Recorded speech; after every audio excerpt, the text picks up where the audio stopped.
साथियों नमस्कार। देश में 30 लोकसभा की चुनाव 2024 चल रहे हैं और आज तीसरे दौर की वोटिंग हुई। ये आप सब जानते ही हैं। 5 बजे तक वोटिंग सब जगह 6 बजे तक समाप्त हो गई और जो वोट पड़े वो लगभग 64% वोट पड़े हैं पूरे देश के अंदर। आ, कुल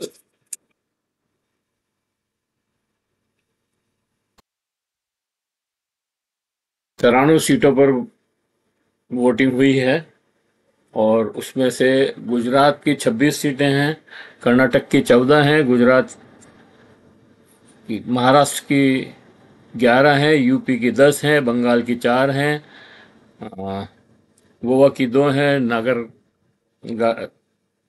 दादर नागर हवेली की 1 है और बिहार की 5 है, असम की 5 है, मध्य प्रदेश की 8 है और बिहार की 5।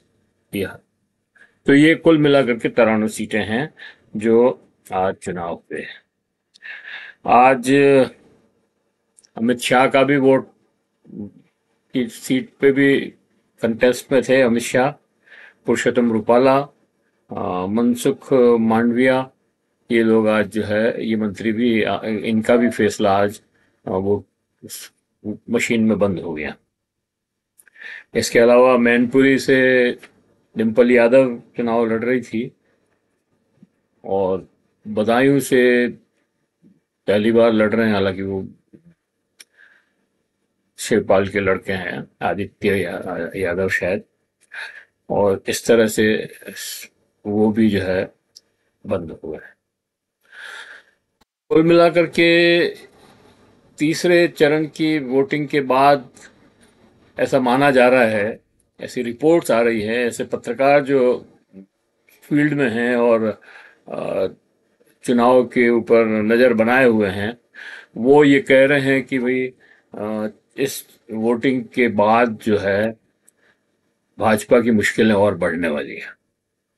भाजपा की दो दो चुनाव, दो फेज में भी मुश्किलें बढ़ी थी और इससे और ज़्यादा बढ़ गई हैं और ऐसा लग रहा है कि शायद भाजपा सरकार बनाने में सक्षम नहीं हो। तो अभी देख लेते हैं कि किस राज्य में कितने कितने वोट पड़े। तो असम में सबसे ज़्यादा वोट पड़े हैं, 75%। छत्तीसगढ़ में 66% है, दादर नागर हवेली में 65% है, गोवा में 72% है, गुजरात में 55% है, कर्नाटक में 66% है, मध्य प्रदेश में 62, उत्तर प्रदेश में 55-56, महाराष्ट्र में 53 और पश्चिमी बंगाल में 73% वोट पड़ा है। कुल मिलाकर के ये एवरेज 64% के करीब है। अभी इसमें कुछ परसेंटेज और बढ़ेगा, ये टेंटेटिव है, क्योंकि 5 बजे बाद जो वोटिंग हुई है, कुछ जगह 6 बजे तक भी हुई है शायद, और कुछ जगह जो लोग लाइन में लग गए थे उनका वोट तो पड़ेगा ही, तो वो लोग भी वोट डालेंगे तो कुल मिलाकर के कुछ परसेंटेज बढ़ जाएगा। ऐसा बोला जा रहा है कि कर्नाटक में जो 14 सीटों पे वोट पड़ा है उसमें भाजपा के लिए बहुत ही मुश्किल है, क्योंकि वहाँ जो देवगौड़ा जी की पोते रेवन्ना ने जो कांड किया है उसका जो प्रभाव है, उसकी वजह से वहाँ बहुत ज़्यादा हालत खराब है। महाराष्ट्र में भी हालत खराब है, क्योंकि वहाँ पर शिवसेना और एनसीपी को तोड़ करके जो भाजपा में मिलाया, एनडीए का ग्रुप बनाया, और शिंदे की जहाँ वो सरकार चीफ मिनिस्टर बना के चला रहे हैं। लेकिन जो आरोप शिंदे पे और अजीत पवार पे और भुजबल पे और राणे पे और इन सब पे लगाए थे, प्रधानमंत्री ने खुद ने लगाया कि 70,000 करोड़ रुपया खा गए, उनको दूसरे तीसरे दिन ही वहां से तोड़ करके अपने अपनी सरकार में मिला लिया और उप मुख्यमंत्री बना दिया। उसका कोई बहुत अच्छा असर नहीं गया। और एक तरह से उद्धव ठाकरे के और अजीत पवार, ये शरद पवार के साथ वहाँ के लोगों की सहानुभूति बढ़ गई, और इस सहानुभूति बढ़ने से उनको वोट मिल रहा है। और ऐसा कहा जा रहा है कि 11 सीटें जो महाराष्ट्र में आज चुनाव हुए हैं, उसमें बहुत अधिक सीटें जो है एनडीए हारने वाला है, इंडिया जीतने वाला है। और एक बहुत ही दिलचस्प सीट जो जहां पर अजीत पवार की पत्नी और शरद पवार की बेटी सुप्रिया सुले लड़ रही है, और तो वहाँ मतलब ननंद भौजाई का एक तरह से संघर्ष है, और उसमें ननंद जीतती हुई दिख रही है। यूपी के अंदर आज बहुत गहमा गहमी रही। यूपी में जब शुरू सुबह से ही जो वोट पड़ना शुरू हुआ, उसके बाद वहाँ पर खास तौर से मैनपुरी, एटा, अ, संभल, बदायूं, आगरा,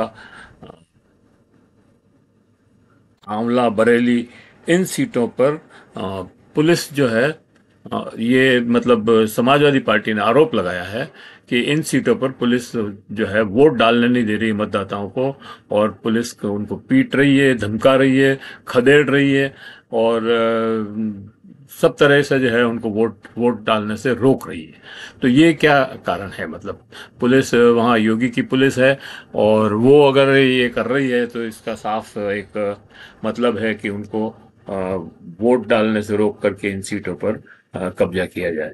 लेकिन फिर भी वहाँ की जो रिपोर्ट्स हैं और जो लोग कह रहे हैं कि वहाँ बड़ी तादाद में लोग निकले हैं वोट करने। हालांकि वो बहुत ज़्यादा वोट तो नहीं हुई है वहाँ पर, लेकिन जो इंडिया गठबंधन के लोग हैं, जो जो कहा जाता है, मतलब खासतौर से अल्पसंख्यक लोग जो है निकल बहुत बड़ी भारी तादाद में निकल करके आए हैं और इनको वोट किया है, इंडिया गठबंधन। तो और कहा जा रहा है कि वहां पे मतलब इन 10 सीटों में सिर्फ 2 सीटें पहले सपा की थी, बाकी सारी बीजेपी जीती है। इस बार ये 6-7 सीटें जो है वहां पर बीजेपी लूज करने जा रही है। तो ये एक मोटा मोटा आंकड़ा है। दूसरा, आ, बिहार में भी इसी तरह का खेल हुआ है।